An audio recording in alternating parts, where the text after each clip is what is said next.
Programang ito ay rated SPG. Striktong patnubay at gabay ng magulang ang kailangan. Maaaring may masiselang tema, lengguwahe, karahasan, sexual, horror o droga na hindi angkop sa mga bata.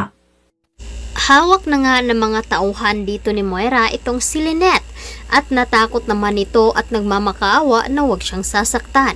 Ngunit agad na inuutos dito ni Moira na ipalabas nga na nalooban nga ito at kailangan ay ipapatikim nga dito ang sakit na kanyang naranasan. Kaya naman pagkatapos nilang saktan itong si Lynette ay agad naman naisipan dito na tawagan na lamang itong si Doc Carlos upang ipaalam na hawak nila ang asawa nito. Samantalang sa Apex naman kung saan ay hinahabol nga dito ni Zoe itong si Annalyn. Ngunit kasalukuyan ay sinagot nga dito ni Annalyn ang tawag dito ni Moira. Nagulat naman itong si Annalyn at hindi niya agad na turn off ang cellphone dito ni Zoe. Kaya narinig dito ni Moira na sinasabi dito ni Zoe na hawak niya ang kanyang cellphone. Kaya naman huli na dahil narinig naman dito ni Annalyn ang sinasabi dito ni Moira na kailangan ay puntahan yung lugar kung saan ay nandoon itong si Lolo Pepe. At ngayon ay nabisto nga dito ni Annalyn itong si Zoe. Kaya nagtataka naman itong si Giselle at RJ kung bakit nila tinatago ang kanilang ama. Ano nga daw ang motibo dito ni Moira?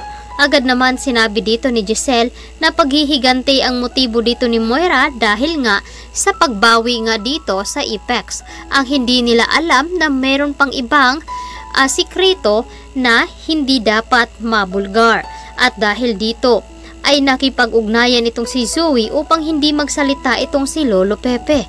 Dahil kapag nagsalita ito ay mawawala nga sa kanila ang lahat. At pati na rin itong si Zoe at malaking iskandalo ito sa pamilya dito nila ni RJ. Siguradong masasaktan itong si RJ kapag nalaman nga dito na hindi niya tunay na anak itong si Zoe. At ito ay anak pala nila dito ni Carlos. Kaya naman itong si Carlos ay natakot rin na baka malaman dito ni Lynette na anak niya itong si Zoe. Na ngayon ay kasal na nga sila dito ni Lynette. Ayaw ni Carlos na mawala itong si Lynette sa kanya.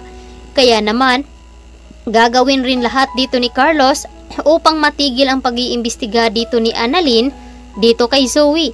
Dahil tumawag itong si Zoe kay Carlos at na-stress na nga daw siya sa pangingialam dito ni Annalyn. At ngayon ay may lead na nga sila na kasabwat itong si Zoe. Kaya naman pipilitin dito ni RJ na apaaminin itong si Zoe kung saan nga ba itong si Lolo Pepe. Mailigtas nga ba nila ito na ngayon ay may binabalak si Baladja dito sa matanda. At agad naman sinabi ni Baladja na mapagkakitaan nila ng pera itong si Lolo Pepe dahil nga napakayaman nito. Agad naman nagpauto itong si Moira at agad sinabi dito na kailangan daw kasama itong si Zoe sa kanilang pag-uusap. Ngunit sa dahilan ngayon na narinig nga dito ni Annalyn, itong si Moira ay ngayon ay nabisto na sila. Kaya naman, todo deny itong si Zoe na wala nga siyang kinalaman sa pagkawala dito ni Lolo Pepe. Ngunit agad ding dinidipinsahan ni Annalyn na nabisto na nga at may ebidensya dahil nga narinig at tumawag si Moira at siya mismo ang nakasagot. Samantalang, makaligtas pa nga ba itong si Lynette sa kapahamakan na ngayon ay inuutos nga dito ni Moira. Nasaktan nga ito dahil si Carlos naman talaga ang pakay, ngunit nag-iisa lamang itong si Lynette, kaya naisipan na lamang dito ni Moira na si Lynette muna ang pagbuntungan ng kanyang galit. Kaya ito ang dapat nating aabangan ngayong hapon dito lamang sa Abot Kamay na Pangarap. Maraming salamat sa inyong pagtutok at pakikinig dito sa aking Monte Channel.